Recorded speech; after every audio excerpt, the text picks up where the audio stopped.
Hello, everybody. Welcome and good evening. It's an absolute pleasure to be back, even more so to discuss or present on one of my favorite styles of wine or my favorite colors of wine, because I think the styles are so varied. So we're thinking pink this evening with rosé. So anyone I've not met before, because I know rosé can be a bit polarizing, so maybe we've got some big rosé fans in the house. Anyone I've not met before, hello, welcome. I'm Anna Spooner from the tastings team at the Wine Society, and behind the scenes, as always with our Sip Size events, is Mahesh. So hello, Mahesh, and good evening. Thank you for joining us tonight, everybody. I will just give you a few words of warning. It's been a funny sort of start back to the week. I've obviously been off for 2 weeks, but it's been a funny start back to the week. Today, my laptop broke. So I am presenting off a different laptop this evening, and I'm having to do the presentation on my phone. So if it looks a little glitchy, I apologize, but rest assured we have the right wines, we have the right information, and we have some sunshine. So things won't go too wrong. There just might be a couple of minor hiccups along the way, but fingers crossed this laptop is allowing you all to see me quite clearly and hear me. But as always, if you have any technical problems, please do pop them into the chat. Mahesh is called Tastings Team on the chat today. So if you do need to speak to him, you can send him a direct message. And as always, please pop your questions into the Q&A. This is especially important this evening because if you email your questions to tastings at the Wine Society, which I know we normally allow you to do, unfortunately, I can't access them. So please do pop those into the Q&A. And then last but not least, I apologize. Hay fever has kicked in. I've got a bit of a sore throat. Luckily, I can still taste the wine, so I'm happy. But hopefully you'll forgive me if I'm a little snivelly, but I wouldn't have missed this evening for the world. And next week I'll be hitting the Puritan, I think. Right. So without further ado, I'm going to try and share my presentation. We'll have to cross our fingers. Let's see how this goes. I'm really hoping that it doesn't look too clunky. Oh, there we go. Yay, it worked. Pardon me. So, right, let's have a chat about rosé. The first thing I want to talk to you about really briefly is the fact that although we think rosé is this modern, trendy, Cannes Film Festival style of wine, that just is not the case. Rosé has actually been produced in various forms for a very long time. Traditionally, it was produced as a field blend, really, the mixing of white and red grapes in the vineyard and fermenting those together to produce a pinker style of wine. I've also got one of my favorite characters in the wine world, which is, well, it's Eleanor of Aquitaine and Henry II. And I know I speak about them a lot in Sip Size and Focus On sessions, but they were really important. Eleanor of Aquitaine being on the west coast of France, where our first wine is from, and we'll get onto that in a second. Their marriage meant that a style of wine called claret, which is a sort of, I'll call it a pale red rather than a rosé. Claret was actually very popular in the UK as early as the 1100s. So there's evidence of us drinking pale red or pinky style wines for nearly 1,000 years, which is rather exciting. But at the beginning of the century, this pale red actually made up about 10% of production, which is huge. But it wasn't really in the style that we're necessarily going to talk about so much today. However, I have just had news hot off the press from Mahesh, who actually manages our Bordeaux selection. This style of wine, claret, we have our first claret coming back onto the range very imminently. So if you are interested in trying this pale red, which we're going to talk about the method of how that's made at some point very shortly. But if you are interested in trying it, keep your eyes peeled. Mahesh has promised me he's going to get the details. And it was literally a conversation we were having before the event. He's going to get the details, and I will include them in the follow-up email tomorrow about when it's going to be released and the vintage, etc. But there we go. It's coming back. The trend is coming back for this pale red or darker fashioned rosé. But in terms of trends, in the 1950s, pink champagne became very fashionable. And another style of wine from the Loire called rosé d'Anjou, which is a sweet style we'll talk about in a minute. Those were the styles of wine popular from the 1950s. In the 1990s, an emergence of this very pale style of rosé that we'll talk about shortly came in. And 2007 is classed as sort of the turning point where this style began to take over.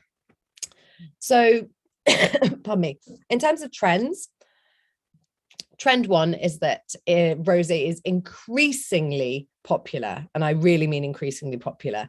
I think over the last 20 years, it's something like a 40% increase in popularity. There's also a really sad trend about rosé, that many of them are sold in marketing over substance. That's not true of wines that we stock at the Wine Society, but I've certainly had many a very pale wine from a pub garden that tastes delicious but doesn't have much substance to it. Pale does not mean that it has to be lacking.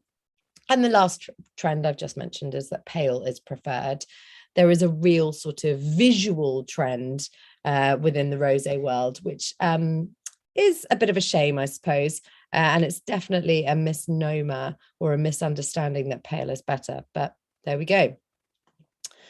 Let's quickly talk about the four main production methods, and then we're going to try our first wine because everybody's thirsty on this Tuesday evening. This picture is actually a rosé that I made. So that is my first final blend, should we say, of the rosé I made at Domaine de Morchon in September, which I very, very pleasingly got to taste my, second.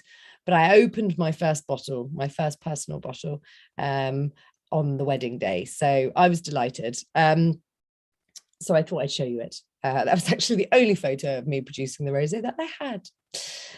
But these are the four ways that you can really make rosé. You can sort of combine them, but not really. So we can make some quite clear distinctions. I should mention that by and large, you can't really tell on the label how these wines are made. There's a few tips and tricks I'll try and tell you, but I would say that mostly you need to kind of understand what that region does in terms of winemaking. The first two can be combined to some extent, but direct press it's sometimes called vin gris, as in GRIS, which can be a little bit confusing. But essentially, direct press is just taking red grapes, pressing them very, very gently, and then that white juice that's on the inside of all red grapes runs lightly over the skins. And that style is particularly popular now. It produces those really, really, really pale styles. And the reason it became so popular, I mentioned in the 1990s, the reason that became so popular is that the pneumatic press, essentially the technology was good enough that you could very gently, slowly press red grapes that wouldn't cause an oxidation because they put all this gas, it's called inertis, the main one, and it puts this gas, so it makes an inert environment. And because of this pneumatic press, you can basically produce what is effectively a white juice, just not quite white, from red grapes. So that's as pale as it gets. There's also a kind of additional pale version, which it can be pale all the way through to richer, and that's this skin maceration. Now, I've just mentioned red grapes, white inside. That is the key to both of these two top styles. The inside of all grapes, bar one or two real exceptions, are that the juice inside is watery. It's pale, it's white wine, essentially. It's only the skins that have the color. So that direct press we've just spoken about, you essentially gently press the grapes and that juice just runs straight out. So, you know, we've all squeezed a piece of fruit and seen the juice run clear down the arm. Grapes are particularly clear in the juice. So how do we get any color at all? How do we produce, let's say, even the middle wine, which is my Côte de Provence rosé? That still has some color. That's not white wine. That's this method here. This is skin maceration. Now, instead of pressing the grapes just to get that clear white juice, we actually crush them and then leave the grapes swimming around in the juice for a little bit. Now, that length of time is almost like brewing a cup of tea. So if you leave it just for a couple of hours, such as the Provence style, you're going to get a paler color. You're going to extract less tea, let's say. The opposite is true when we start to look at the darker colored wines. They have had, this one in particular has had nearly 2 whole days. So if you imagine it like making a brew, skin maceration is where you're extracting color, but you do extract other sort of flavor compounds. It adds a bit more complexity, and you can also extract a little bit of tannin, so you might get some more grip. Not always.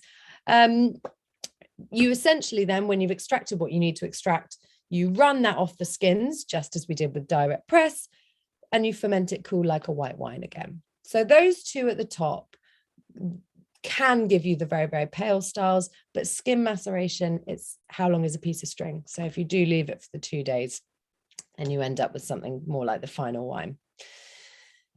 Only 2 more styles we need to talk about. So there's the blending / co-fermenting, and I've put them both in there. It sounds like it should be the simplest, simply mixing white and red wine, but actually it's not permitted in most of the EU. The most famous place where you can actually blend white wine and red wine is Champagne. Most other places you can blend red and white juice together and then ferment that mixed juice. That is a bit more common, and it's very common in places like Rioja, where they put a little viura in the blend with the Tempranillo and Grenache. But by and large, most places, most regulations in the EU do not allow you to mix white and red wine once it's become wine. Champagne exception. It is more common, however, in places like Chile, Australia, sometimes a bit of New Zealand. And a lot of people say it does add some complexity. Other people sort of have a view that it's slightly cheating, but hey, if it makes pink champagne, that's fine by me. Saignée method, this means bleeding. And this is where our claret from Bordeaux came from. And if you do want to try one, I'm going to send you the link. It's a fascinating way of making wine. It's essentially a byproduct. So imagine you've got your big vat of your red wine and it started fermenting early on. You've started to get some of that extraction. And in order to intensify that wine and make a stronger red, you actually bleed off from the tank some of that pale early red wine so that your skin to juice ratio is even stronger. So in order to make a really strong builder's brew, a proper Yorkshire brew red wine, you actually get rid of some of the water. So you're just you're just concentrating the red. But because of that, you do actually end up with this lovely pale red wine. And that Saignée method is very, very traditional. It can make quite an alcoholic and quite a dark style of rosé. But as I said, you almost need to think of it as a pale red meets rosé, because it is actually sort of a pale red in the sense that, pardon me, in the sense that the top 3 production styles will have all picked their grapes earlier for freshness. Pardon me. Whereas Saignée is actually a byproduct of red wine making.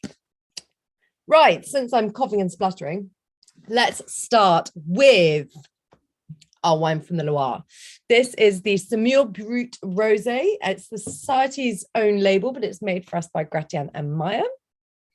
For anyone that doesn't know where Semur is, annoyingly, I can't use my cursor today, but hopefully you can see the big red splodge, which is next to Chinon, or just up the river, I should say. And Semur is where Gratian and Meyer are based. So this particular wine is a non-vintage, so it's a blend of different years.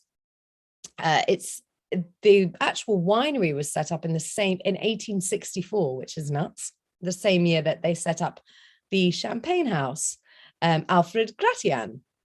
So Alfred Gratian set up the champagne house, which has very, very marginal climate. It was very tough. And here he has, he in the same year set up this plot in Semur. The weather's a bit less severe, and so he was producing a much more affordable and easy to produce alternative. Unlike rosé champagne, which I mentioned is more often a blend of red wine into white wine, this is actually more of a direct press method, so our earlier method, followed by the champagne method traditionnelle. So this is actually a blend of Cabernet Franc along with the local Gruyère grape, and it's aged for 1 year on the lees. So it's quite a lighter style of wine compared to champagne. In terms of flavor, I've just seen this is excellent. We'll order 6 straight away from Indira.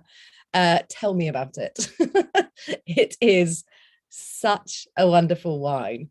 I'm going to go on to grapes in a minute, but I will mention now what I think is quite special. A lot of people shy away from Cabernet Franc when they're making rosé wines. With a sparkling wine, because you're going to then do method traditionnelle and you're going to add in some more sugar, you're going to raise the alcohol slightly, although it's still a really lovely moderate 12.5. You actually pick the Cabernet Franc for its freshness, and you pick it for its acidity. Cabernet Franc has this amazing natural acidity, and because of that, it makes a very, very refreshing style of rosé sparkling wine. So hopefully have a little taste, but Jo's written on her description, I think, red cherry flavors, those sorts of things. And yes, there is quite a bitter finish. That's quite a Cabernet Franc thing. For me, that's what makes this wine slightly more food friendly than you would expect it to be. And those red cherry, almost slightly herbal flavors, a bit of herbaceousness and greenness, I think are lovely. So let's have a quick taste, if you haven't.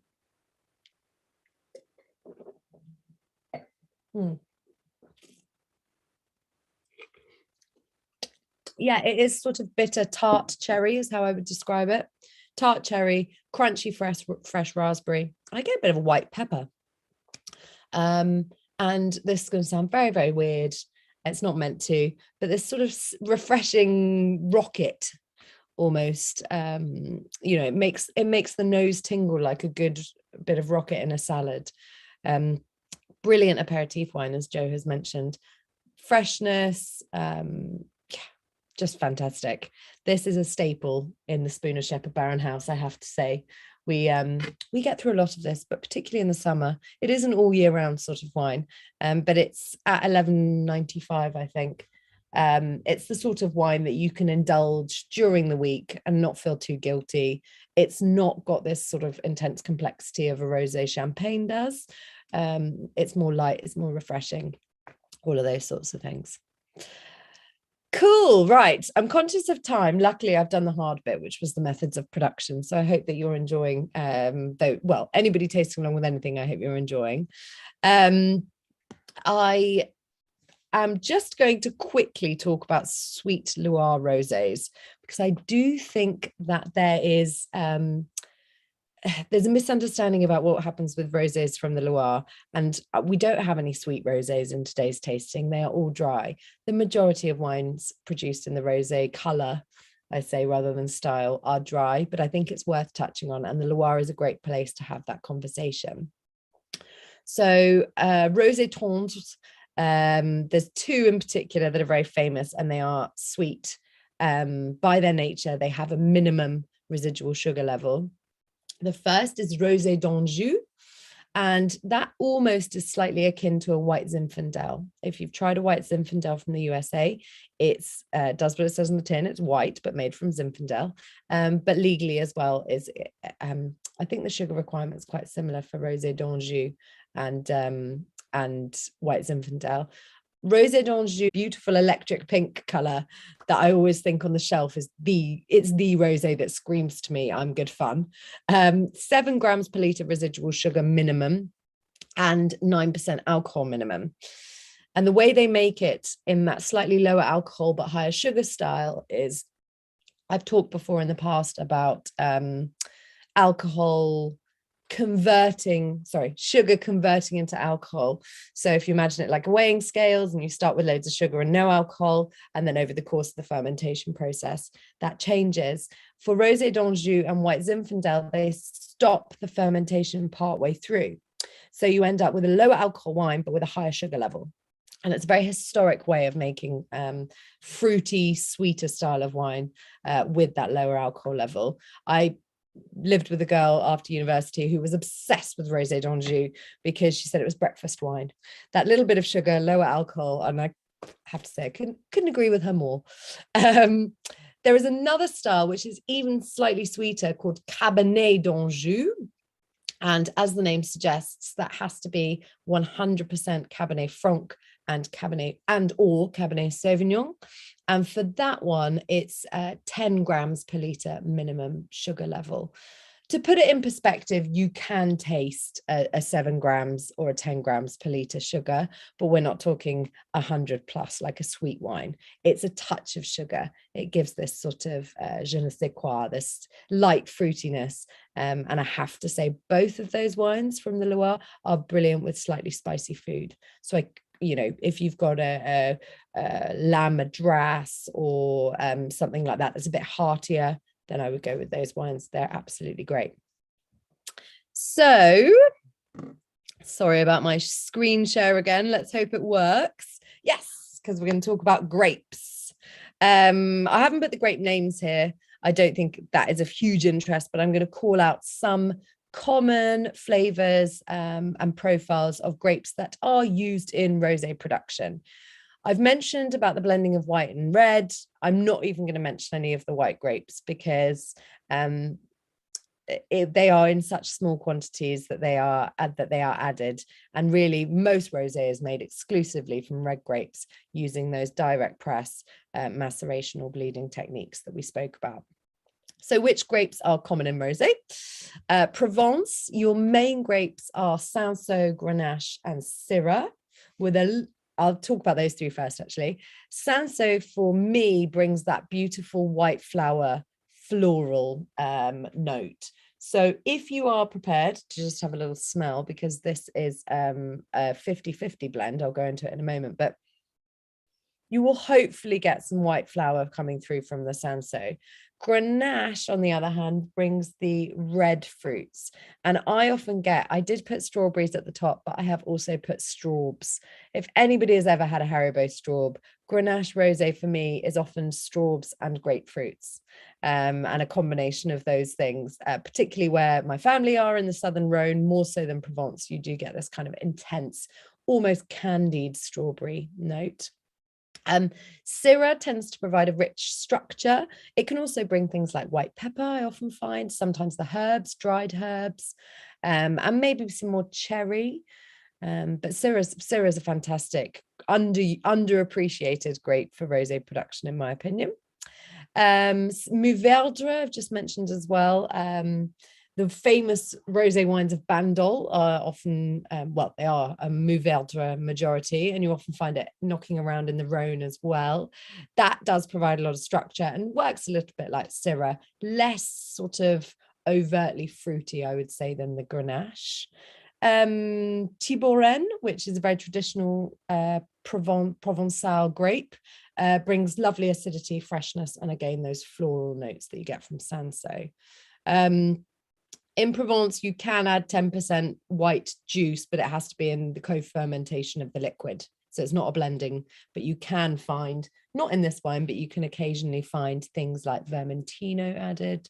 There's a couple of other things, Bourboulon, I believe you can add, Clairette. So there are a few grapes that you can add. Oh, actually, those sorts of styles of grapes, but it's not that common. And when they are used, it has to be part of the co-ferment. You can't just blend in some white afterwards and make it a paler color.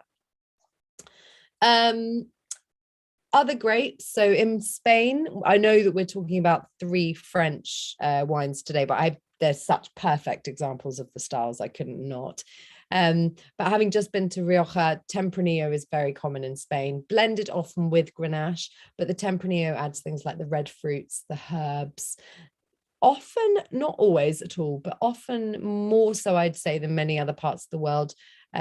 Spanish like to put, or often can put rosé in barrel, and that's where Tempranillo really shines for me, because Grenache oxidizes. And so you don't want to have your Grenache in a barrel. So the Tempranillo going in a barrel really works. And it can have this beautiful sort of ageability, very herbaceous note. Sangiovese from Italy, that's another good one. That's sort of got a copper orange hue that I always spot, and peachy flavors in particular. Pinot Noir, great for acidity, quite an interesting grape, I think, to make rosé. Obviously, it can command a high price in red wines, so they tend to pick it very early. So you get this sort of really bright freshness, almost cranberry flavors sometimes. Cabernet Franc, naturally, we've just had it in our sparkling, naturally high in acidity. So as I said, great for the sparkling wines, and you are getting again those cranberry sorts of notes. Candy floss I've got on there that I haven't mentioned yet. Candy floss for me often comes with that Grenache kind of confected fruits. And then what are the grapes? Cabernet Sauvignon, which I think is really important to talk about since we're bringing in a Saunier method. But Cabernet Sauvignon is usually one of those, because it was Saunier methods so popular, that bleeding method in Bordeaux. It's important to know what style of wine it makes. Very food friendly, quite intense, quite herbaceous.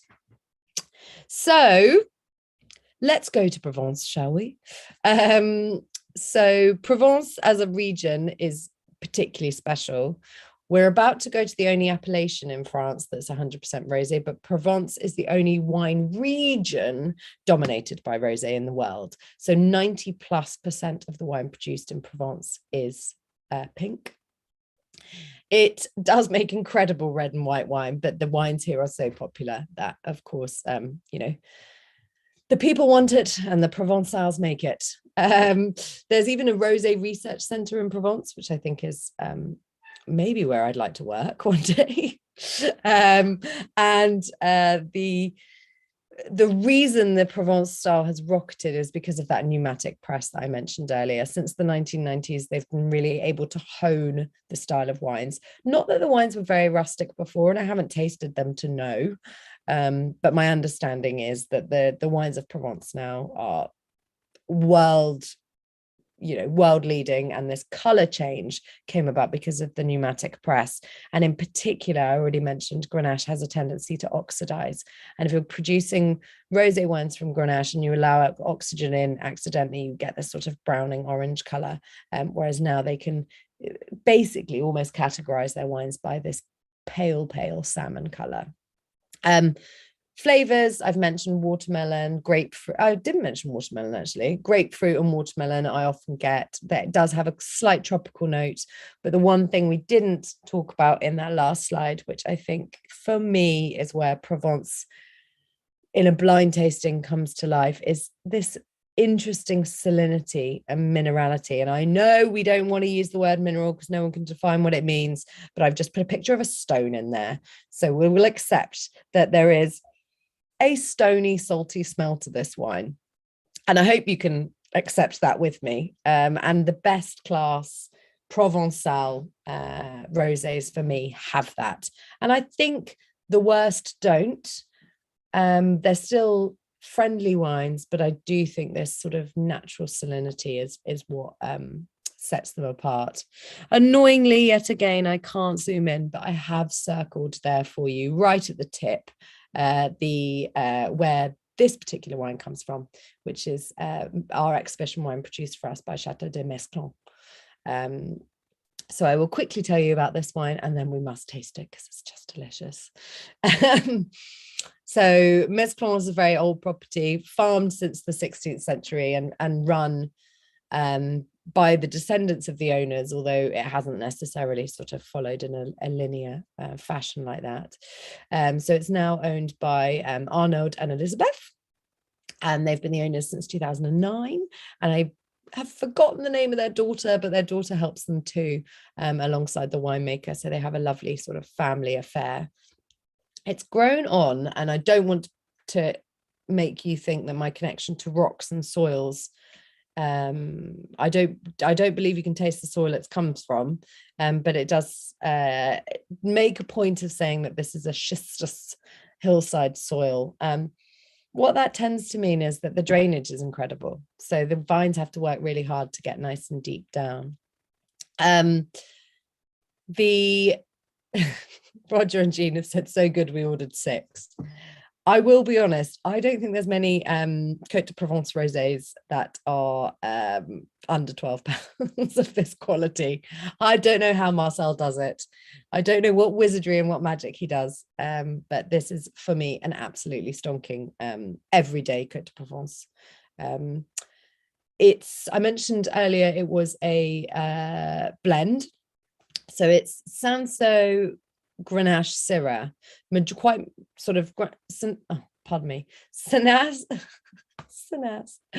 Sanso is just under 50%, and that is what's bringing that kind of floral aroma, the white peach, the white fruit, and then the red is coming through from the Grenache, and that's just under 40%, and then the rest is topped up by a Syrah, which adds a bit of structure. If you put that in sort of context, that combination could make you an incredibly good red wine from the region as well. But what I think it's worth saying is that they pick these grapes nice and early, so much earlier than you would for a red. And then they leave them on the skins for hours, like under 2 hours. So you extract this little touch of color, but not too much. But because you've picked really good quality grapes early, and you've picked grapes that have got a lot of flavor in them, it does mean that you're not left with a wimpy wine. You get the natural acidity from the early picking and the distinct color, but because the quality of the grapes was so good to start with, you don't get pale and useless, as I like to call it. It's pale and delicious, not pale and useless. So have a taste.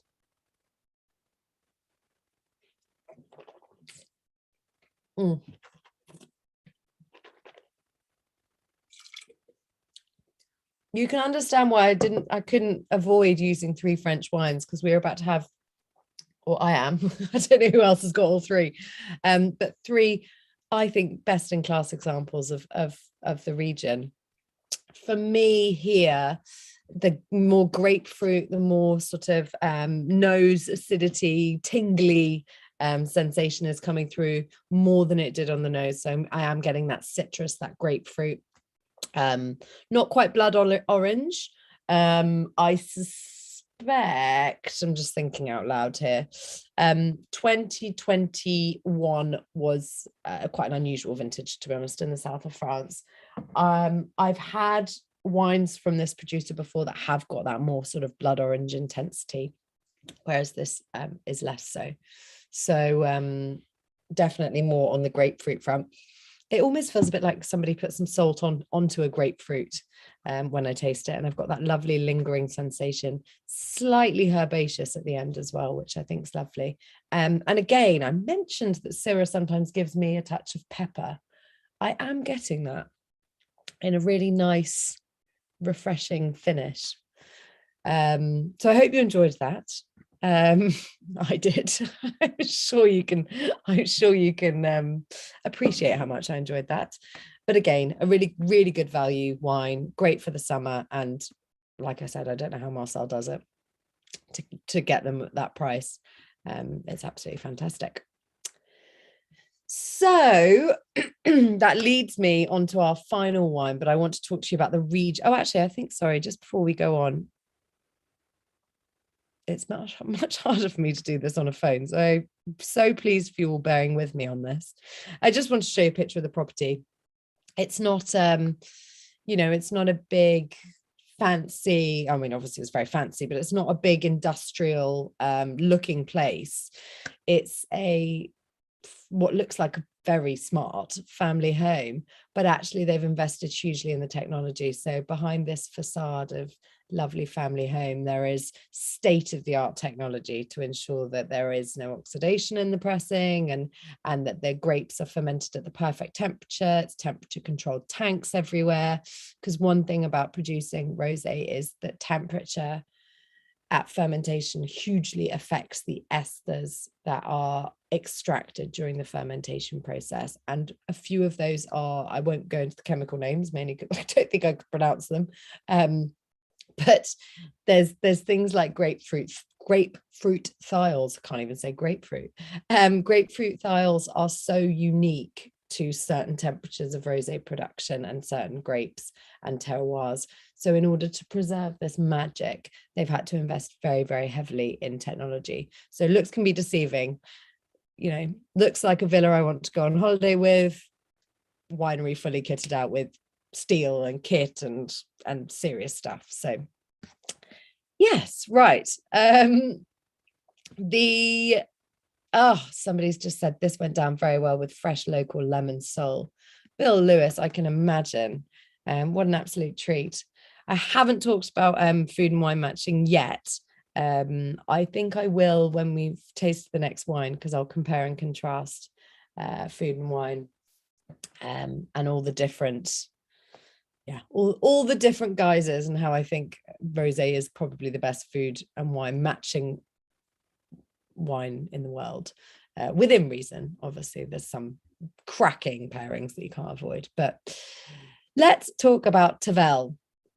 So Tavel is the only exclusively dry rosé producing appellation in France. What I mean by that is, I wish I could zoom in again. Hopefully you can see right in the, maybe I can. Oh, there we go. This is new to me. Châteauneuf-du-Pape, right in the middle of your screen, just between Orange and Avignon.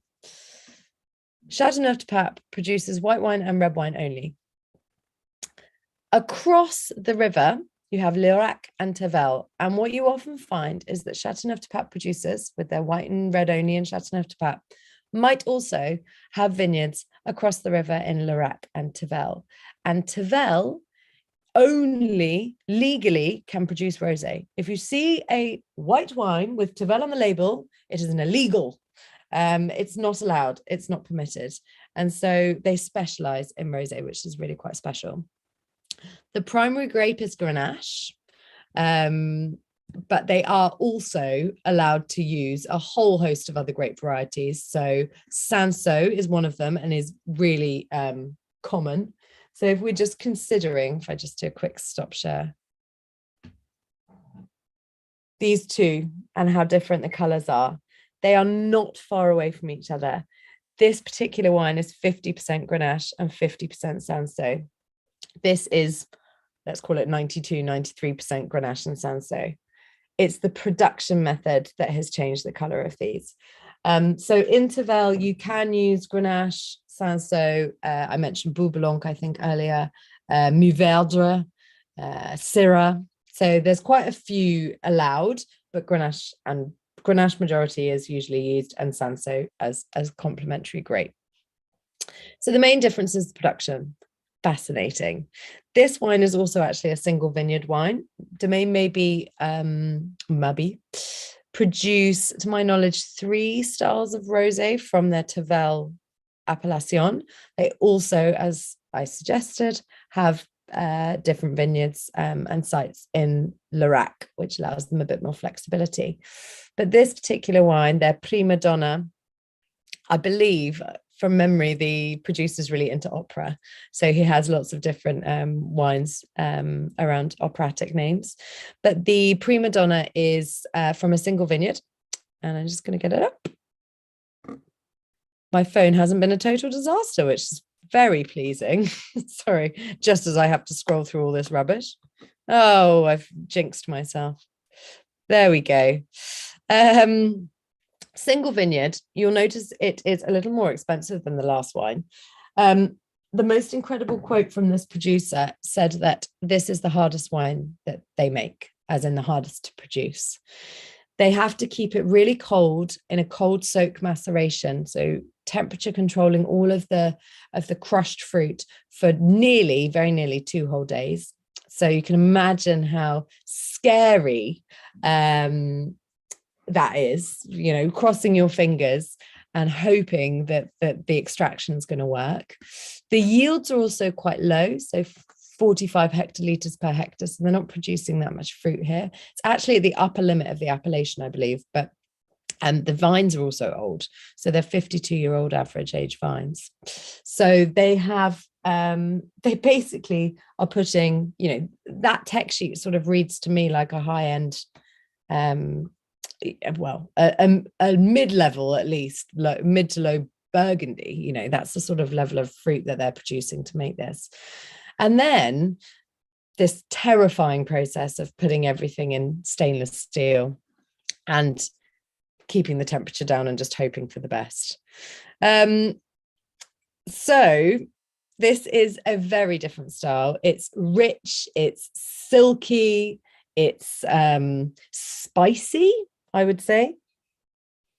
Grenache also does give me that lovely spice. It's almost Christmas spicy. For me, there's cranberries in this. It's when we taste it as well, you'll get a tiny bit of tannin, which I think is so interesting. Really, really tiny.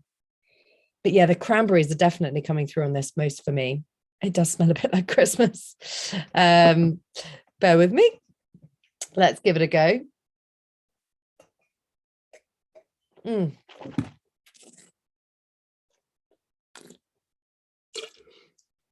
So on the palate, I'm getting more of that. I'm just going to stop share there. On the palate, I'm getting more of that straw I mentioned that Grenache can give you. For anyone who's not tried a Haribo straw, but I'm not a sweet tooth, sweet eating kind of person, once you've tried a Haribo straw, you will find it in so many Grenache-based wines. But if you haven't tried it, if you think of almost like strawberries on a pastry, you know, that kind of confected strawberries covered in sugar. So I've got that. It's intense, it's rich. I said I was going to talk about food and wine pairings, and I had sort of waited until the end to do it because I think it's important that we tried the whole range and then we can talk about how different they are. But for me, this is the food wine, because this goes with everything. This is your wine with burgers. This is your wine with, I think Marcel put ratatouille. This is your wine with salmon, with big flavored fishes, your tuna tartars. It just packs such a punch. Yeah, David Davies barbecue wine for sure. It does a bit of everything. Toulouse sausage, yes, great. I'm loving the recommendations. It's just this sort of intense fruity wine. Okay, you feel those tiny chalky tannins, and they're really tiny. And what they're not doing is coating the mouth. They're just adding a little bit of complexity and a little bit of body and structure.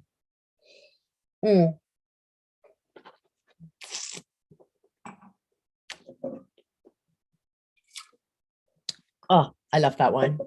I think it's worth saying as well that the not all Tavel is made in this style. This is quite a traditional style of Tavel. It's higher alcohol. It's basically picked punchy, and the grapes are a really high quality. There is a movement in Tavel, which I think is a bit of a shame, but I can completely understand why, to move towards the lighter styles of rosé. Now, for me, that loses a bit of the identity of the region. There are other regions. I mentioned one earlier, Bandol, that makes a wine style similar to this. And I think I can understand wanting to jump on the bandwagon of the Provence style, but it doesn't, this is a unique wine. This is a really, really special wine. There are some Spanish rosadas made in the same style, but they tend to come, if you are interested, from Navarre in the north, rather than Rioja, which is normally a bit of a paler style unless it's been barrel aged. But these are gastronomic wines. And as I mentioned, the producers here say that making a gastronomic rosé is the hardest style of wine in the world to make above all else. And, these are people who are Chateauneuf born and bred, and they say gastronomic rosé is the hardest wine in the world to make. So we've talked about gastronomic rosé that can go with pretty much anything you throw at it. Don't be, in my opinion, don't be tempted, because it's very easy to look at these and say, oh, how nice would it be if we had some strawberries with it because it's pink color. Personally, I think that ruins the wine a little bit. Having actually sweet fruits with these dry styles of wine just makes the wine a little austere, and it will lose some of its natural fruit flavors. So I would avoid that. If you are going to have strawberries, go for something like your Rosé d'Anjou or your Cabernet d'Anjou that has residual sugar in it. But for me, maybe goes with almost anything. Grilled fish, grilled meats. aubergine parmigiana, you name it. Your Provence rosés are much better with your salads. And I mentioned earlier about thinking that they generally go very well with rocket. I think things that have some citrus in them, because of that grapefruit twist, things that are, fish topped with lemon, something slightly herbaceous, but definitely on the lighter end. A really simple feta rocket pine nut salad would be perfect, for example. You don't really want to go overboard, but this is definitely not a poolside rosé. It can work with food, but it can work by the pool as well. And then for your Saumur Rosé Brut, I find this the most interesting wine to pair, because actually the thing about it was less about sort of the flavor was lovely, but it's that really high acidity. And I think much higher, if you go back, if you have got all three, much higher acidity, in my opinion, than the other two wines. So with that, you kind of want something that's going to match and balance the acidity. So things like smoked salmon canapés are really fantastic, where you get the acidity washing the oily fish. It's great. The other thing I have tried with it before, which was delicious, is whitebait. And I think, again, it comes back to that, fatty, oily, want something high acidity to clean the mouth out. So yeah, those are my foodie recommendations. Sorry if they were a bit fish based, but I actually do think a lot of these wines go really, really well with fish. I hope you enjoyed them. I have, surprisingly, I think it was the ease of my laptop, phone working, but I have got time to answer Q&A questions, which is great. So I apologize, because I saw a couple come in about the Rosé d'Anjou earlier and I completely missed them. So Roger Mackenzie has asked, how do you stop the fermentation in Rosé d'Anjou? There are a few ways of doing it. I don't believe there's a legal requirement, but the problem that you have with rosé, and this sounds a bit strange, I'm going to have to circumnavigate, but rosé is one of the hardest wines to make the color stick. I know that sounds strange, but in red wine, color actually dissipates in the bottle and it comes out as sediment. So you end up with a slightly lighter wine anyway. Rosés tend to be drunk young, so it's not a problem, but I would suggest, because of that, a lot of how would I describe it? A lot of quite serious technical winemaking has to go into the production of rosé. So winemakers have to play it quite safe. So the way that they play it safe would probably be, in a Rosé d'Anjou, they would probably cold stabilize it, so they make the wine really, really cold, and then they'd probably pass it through a fine filter in order to essentially take out the yeast. And again, you don't want to take out the color particles, so they'd have to pick a filter that only stopped the yeast going being allowed through. And then they will probably sterilize it. So they have to be really quite careful when they're making those styles of wine.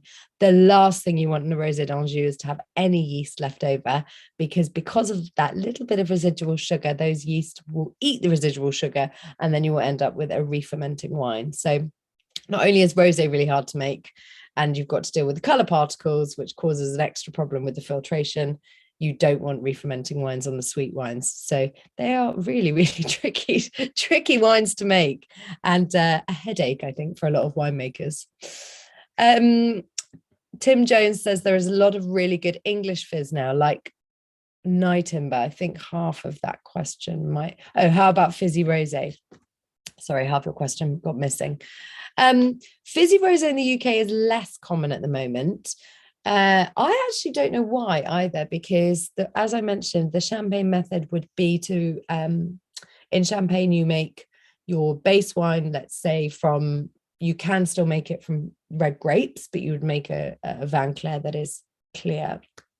And then you are allowed to add in up to 15% Pinot Noir, and that adds the color to the sparkling wine. Now, it could be that the quality of the Pinot Noir in the UK hasn't been up to scratch. There are producers doing it. You can find them. So Chapel Down has a lovely one. Yeah, Camel Valley, I've just seen David has a lovely one as well. There are producers doing it. I don't know why it's not been as popular. I know my local Saffron Grange round the corner, we don't sell at the Wine Society, sadly, but our little winery, Saffron, well, it's not that little anymore. They produce a rosé and a a white sparkling. So they do exist. They are around. Night Timber do produce one, I believe, but very infrequently. But watch out for it, because there's no reason, now that the quality of our Pinot Noir is exceptional, I think it will probably be on the rise. But just remember, it's probably going to be made in the same style as champagne, and will be coloured by the wines, I imagine. I've had another recommendation. Julia Shaw mentioned one I've not tried, which is the Plumpton Rosé Brut, which is the wine, I'm guessing, Julia, made by Plumpton College, the wine, in Sussex. So there we go. They do exist. They are absolutely lovely, but they're less common. And that also, I should mention, has something to do with the fact that not all English sparkling wine is made with champagne grapes. Some English sparkling wine is made with things like Tavel Blanc, and more people planted the white grapes because they were ripening more easily. So we didn't have as much material, I guess, to colour and edit the wines. Julian Sims says that 25 years ago, I remember that Cabernet d'Anjou tended to be a little drier than Rosé d'Anjou. It sounds as though the AOC rules are so close that is maybe how off dry is about the producer rather than the AOC itself. Yeah, that's a great point, Julian.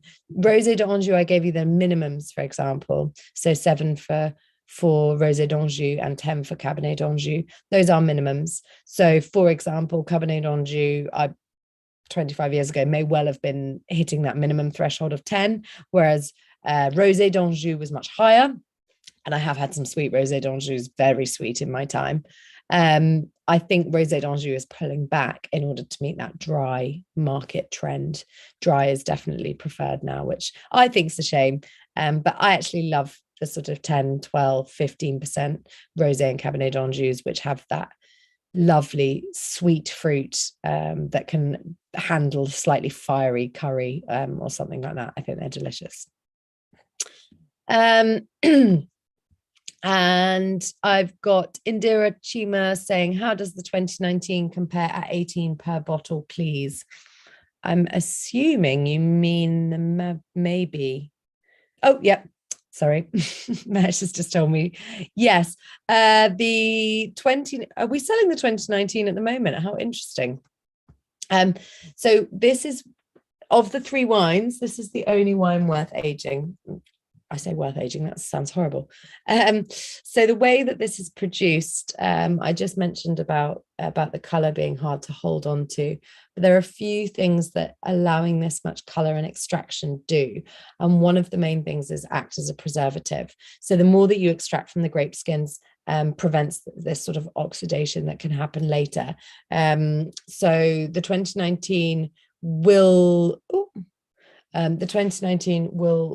essentially have more age, a bit more development, more herbaceous notes, less of that straub fruit character. So it will definitely be on a kind of more savory style, but it will still have plenty of fruit.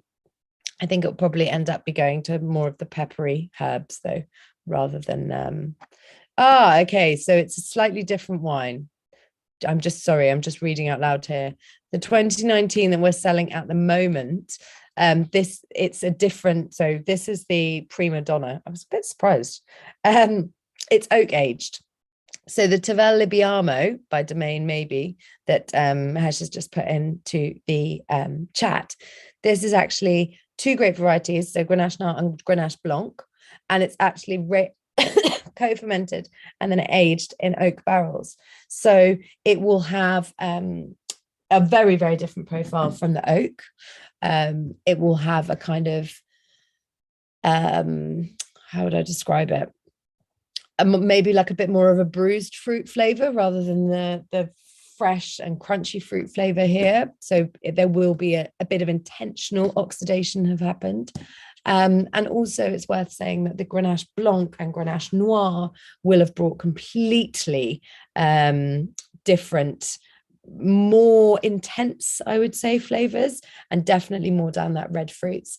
This, if we remember, is 50% Sanso, and Sanso is the white flowers, the white peaches, the white pears, that kind of lift, and the more refreshing styles are very suitable for Sanso, whereas this is their top cuvee, and this is, yeah, the oak age is going to make a big difference.